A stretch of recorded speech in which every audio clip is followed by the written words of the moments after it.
He had built an empire out of silence, but on the day it mattered most, silence was the one thing destroying him. Before we begin, I want you to imagine something. Imagine having all the money in the world, private jets, glass towers with your name engraved in gold, people who bow when you enter a room, and yet, in a single moment, you're helpless. Not because you're weak, not because you're poor, but because you can't understand a single word being spoken around you. If stories that remind you what truly matters move you, take a second to like this video and subscribe to the channel. You never know when the next story might change the way you see the world. Leonard Vail was a self-made millionaire. He wasn't born into wealth, he clawed his way there. At 46, he owned tech companies across 3 continents. His office overlooked the skyline of a city that pulsed with ambition. People called him brilliant, intimidating, unstoppable. They didn't call him lonely, but he was. Leonard had grown up in a small neighborhood where his mother cleaned houses and his father worked double shifts at a factory.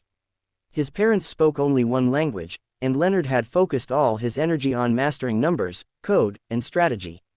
Language, to him, was a tool, just enough to close deals in English. He never saw the need for more. Until the day everything collapsed.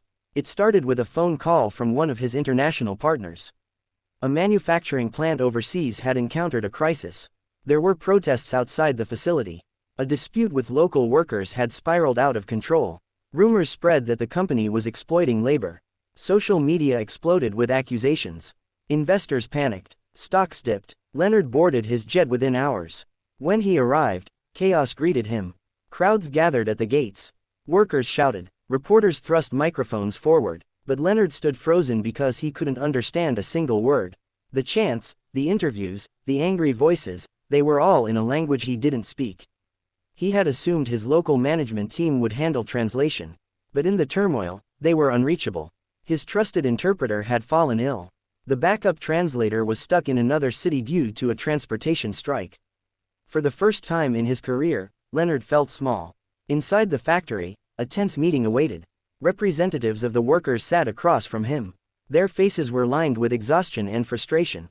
They spoke passionately, gesturing, their voices rising and falling with emotion. Leonard watched their expressions but caught none of their meaning. He responded in English, calmly, professionally. Blank stares met him. He tried again. Silence. His words were useless. His wealth was useless. His power meant nothing without understanding. Hours passed. The situation worsened. News outlets painted him as a greedy foreign magnate ignoring the workers' pleas. Investors began calling. Fix this, they demanded.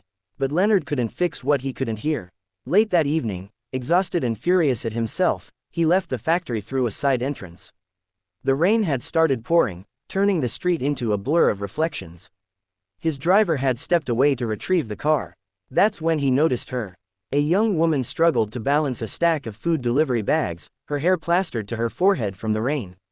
She squinted at her phone, muttering softly. One of the bags slipped, and containers spilled onto the wet pavement.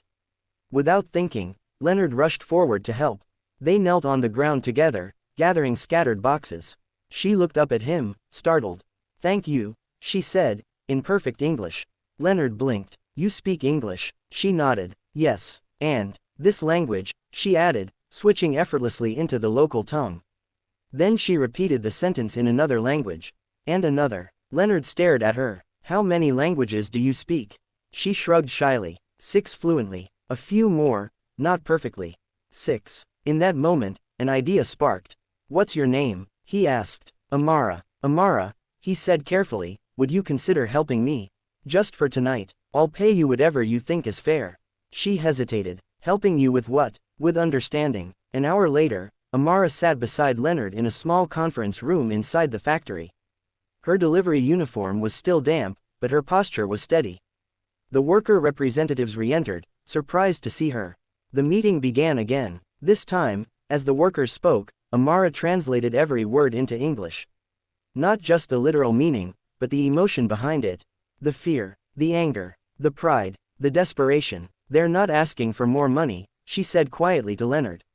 "They're asking for safety." 3 workers were injured last month because of outdated equipment. They reported it. Nothing changed. Leonard's chest tightened. He had never been told. "They feel invisible," Amara continued. "They think you don't care." Leonard swallowed hard. "Tell them I didn't know." Tell them I am listening now. Amara spoke with conviction. The room shifted. The workers responded, their tones softening. For the first time, Leonard heard their stories. A father afraid to lose his job. A mother working overtime to afford schoolbooks. A young man who lost a finger in a preventable accident. The numbers on spreadsheets suddenly had names. Hours later, an agreement was reached. Immediate equipment upgrades, a joint safety committee, transparent communication channels, public acknowledgement of past mistakes. The protests calmed, the media narrative shifted, investors stabilized, but something deeper had changed. Leonard asked Amara to join him for coffee the next day. She almost declined, assuming it was a formality. But curiosity won. They met in a small cafe far from luxury hotels. Amara arrived in simple clothes, her hair tied back neatly. Why are you a delivery driver if you speak 6 languages? Leonard asked gently. She smiled faintly. Because speaking languages doesn't always pay the bills. I moved here to support my family. My degrees didn't transfer easily. So I deliver food. Leonard felt a pang of guilt. He had built companies across borders but never thought about the individuals crossing those same borders in search of opportunity. Where did you learn? He asked. My mother, she said. She believed language is the bridge between hearts. She used to say, if you can understand someone, you can never truly hate them. That sentence lingered in Leonard's mind long after they parted. Over the next few weeks, he invited Amara to consult during negotiations. Not as a hired translator hidden in the background, but as a cultural advisor. She didn't just translate words, she translated context. She explained why certain phrases felt disrespectful, why certain gestures mattered, why listening sometimes required silence.